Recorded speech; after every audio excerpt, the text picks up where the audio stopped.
What's up, everyone? Welcome to the Power Play with CJ. I just want to focus in on Kailer Yamamoto for our 2016 draft prospect profiles.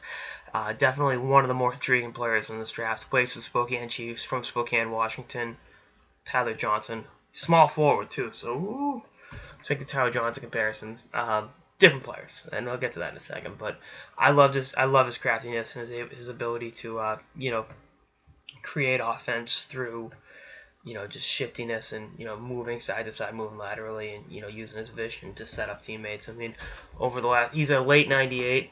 He's September 98, so he missed the cutoff for last year's draft by 2 weeks.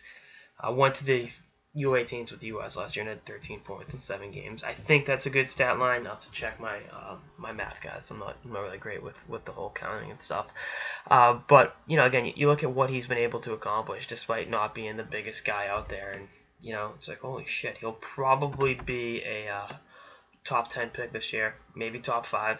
When you've got that kind of craftiness, and you're able to do things like that with the puck on your stick, you're going to get a look. And I know one of the big storylines throughout the U.S. World Junior Evaluation Camp going on right now is the Johnny Gaudreau comparisons. Both smallish forwards. He's wearing 13 at the camp, too, so Johnny Gaudreau, number 13 as well.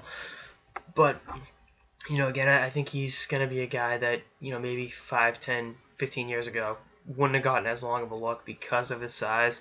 Now that, smaller forwards are the new in thing, I think he'll be still taken in the top 10.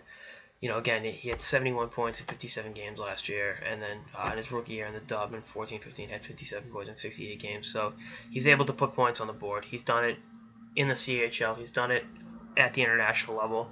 And prior to going to Spokane, actually played for the LA Junior Kings, went from Spokane to Los Angeles, made that commute.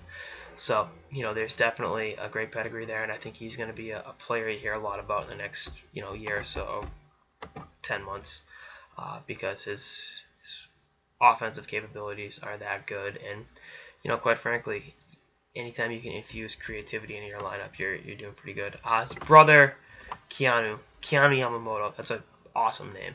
I think of Keanu Reeves, who was a pretty good hockey player in his own right, actually plays with him up in Spokane. His brother is also a smallish forward, but also not as good.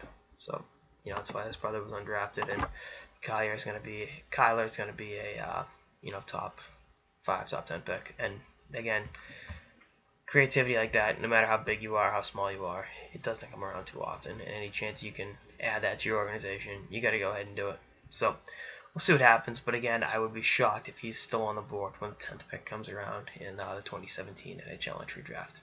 Anyway, that's all I got this episode of the Power Play with CJ. Stay tuned for more episodes throughout the off season and beyond. Later, guys.